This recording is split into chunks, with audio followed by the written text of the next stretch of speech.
बच्चों, good evening. Welcome to the DK classes 93। आप लोगों के थर्मल इंजीनियरिंग के एग्जाम होने वाले हैं और थर्मल इंजीनियरिंग के लिए हमने कुछ वीडियो प्लान किए हैं जो आप लोगों के लिए बहुत ज़्यादा इंपॉर्टेंट है। ठीक है, कुछ न्यूमेरिकल्स हैं ऐसे जो आ सकते हैं आपके एग्जाम में और उन न्यूमेरिकल्स को जो है आप लोगों को पढ़ना चाहिए।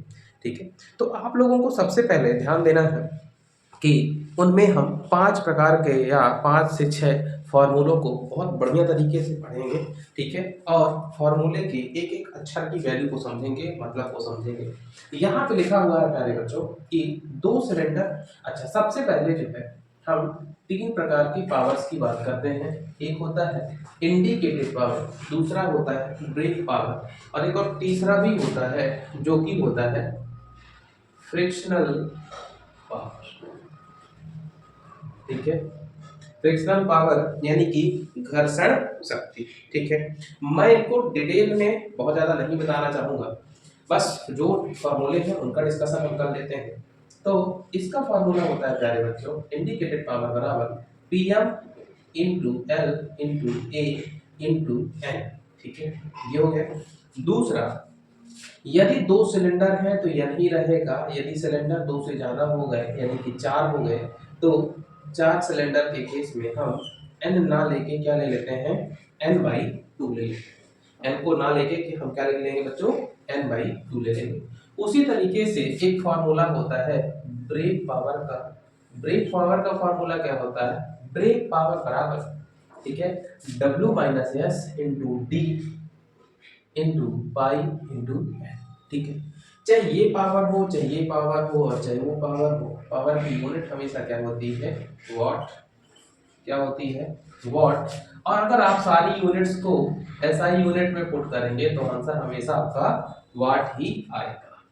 इसकी अगली कड़ी में बच्चों, इसकी अगली कड़ी में हम देखेंगे कि यांत्रिक दक्षता यानी कि मैकेनिकल इफिशियंसी।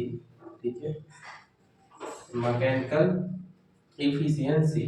ठीक है, तो बच्चों मैकेनिकल इफिशियंसी क्या होती है, brake power upon indicated power. यानी कि सूचित शक्ति में हम, सूचित शक्ति और ब्रेक शक्ति, ब्रेक शक्ति में हम सूचित शक्ति से अगर भाग कर देंगे तो हमारा क्या आ जाएगा, मैकेनिकल इफिशियंसी यानी कि थीटा है। दूसरा आता है बच्चों, दूसरा आता है सूचित तापीय दक्षता यानी कि इंडिकेटेड थर्मल इफिशियंसी। और जब भी हम प्यारे बच्चों इंडिकेटेड थर्मल इफिशियंसी की बात करते हैं तो यहाँ पे क्या होगा, इंडिकेटेड पावर ऊपर upon mass flow rate into calorific value, mass flow rate into calorific value.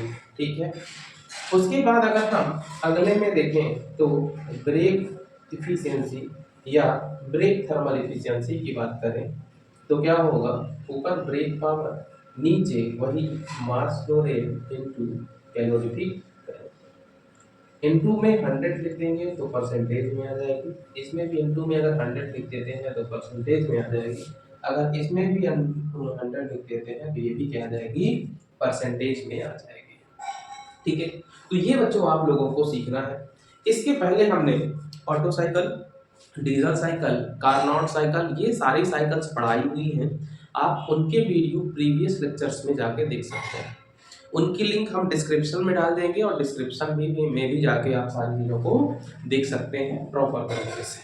अब देखें प्यारे बच्चों कि इन पे बेस्ड जो न्यूमेरिकल हैं वो किस तरीके से आते हैं और हमको सारे न्यूमेरिकल्स, ठीक है, करने हैं। आप इन फॉर्मूलों का स्क्रीनशॉट ले सकते हैं। ठीक है, स्क्रीन रोक के चलिए अब पहला क्वेश्चन लेते हैं और पहले क्वेश्चन को बढ़िया से सॉल्व करने की कोशिश करते हैं। ठीक है,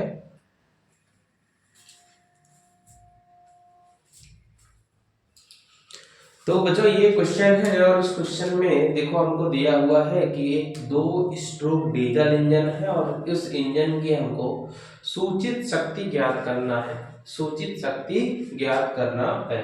ठीक है, और उसके लिए बहुत सारा डाटा हमको दिया हुआ है। सूचित शक्ति को इंग्लिश में हम इंडिकेटेड पावर बोलते हैं और हम सभी जानते हैं कि इंडिकेटेड पावर का फॉर्मूला क्या होता है, p m l a n, ठीक है, p m l a n ये होता है।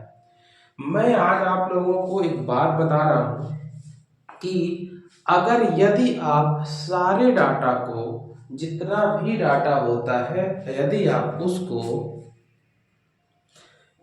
SI यूनिट में पुट करेंगे तो सीधे आपका जो आंसर आएगा SI यूनिट में ही आएगा। और मैं आप लोगों को रिकमेंड करूंगा कि आप जो है SI यूनिट में ही पुट करिए। यदि आप SI यूनिट के अलावा किसी भी दूसरी यूनिट में पुट करते हैं बच्चों, तो आप हमेशा फंसे के फंसे रह जाएंगे। इसीलिए always try to put all the values in SI unit, ठीक है, ओके माय डियर। और जब भी आप SI यूनिट में चीजें पुट करेंगे तो आंसर भी आपका SI यूनिट में आएगा। अब देखिए पीएम की वैल्यू कितनी दी है, पीएम यानी मात्र प्रभावी दाब की वैल्यू कितनी दी है 600, तो ये हो गया 600 इनटू, अब क्या ये न्यूटन में दिया है, नहीं किलो न्यूटन में दिया है, लेकिन SI यूनिट क्या होती है न्यूटन, तो इसको क्या करेंगे 1000 का गुणा। फिर लेंथ कहे में दी है बच्चों, तो लेंथ जो है पिस्टन की लंबाई, स्ट्रोक की लंबाई कितनी है 60, अब सेंटीमीटर है, तो सेंटीमीटर को मीटर में बदलने के लिए हमको 100 से भाग देना पड़ता है, 100 से भाग देना पड़ता है। तो हमने यहाँ पे क्या किया 100 से इसको डिवाइड कर दिया, क्या किया 100 से हमने इसको डिवाइड कर दिया, ओके। अब और आगे बढ़ते हैं बच्चों, उसके बाद एरिया आता है, एरिया होता है 5/4 इंटू व्यास का स्क्वायर। व्यास कितना है 30, लेकिन 30 सेंटीमीटर में है, हम इसमें मीटर को में बदलेंगे, तो मीटर में बदलने के लिए 100 से भाग देना पड़ेगा, 30/100, 30/100 का होल स्क्वायर।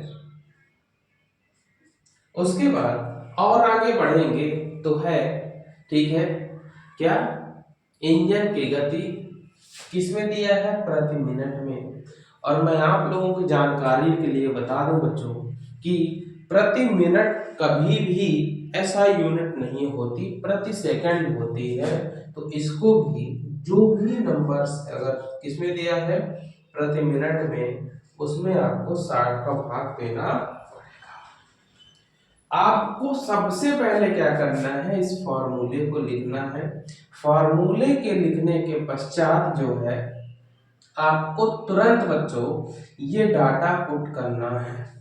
जैसे ही ये डाटा लिख जाता है उसके बाद आपको सॉल्व करना स्टार्ट करना है।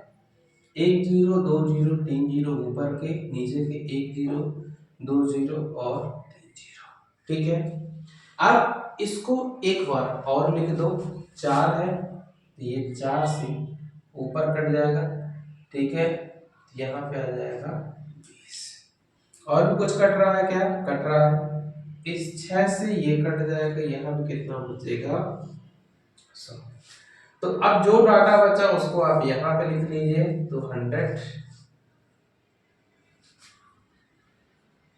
Into 60, 100 into 60 into pi into इस 30/100 को दो बार लिख दो, 30/100 गुणे 30/100। और दो बार भी हमने क्यों लिखा है बच्चों, क्योंकि इसका स्क्वायर है, गुणे 20। अब जितने देखो 1 2 0 1 2 0 1 2 0 1 और 2 0, बचा कितना 6 into pi into 3 into 30 into 20, ठीक है। अब जो है क्या बचता है 3 3 9 9 दूनी 18 18 दूनी 36, 360 पाई, और ये आंसर कहे में आएगा, ठीक है। ये आंसर किस में आएगा बच्चों, वॉट में। जब आप इसको और फर्दर सॉल्व करोगे, यानी कि जो 360 लिखा हुआ है पाई के साथ, जब आप उसको सॉल्व करेंगे तो आपके पास आंसर क्या निकल के आएगा,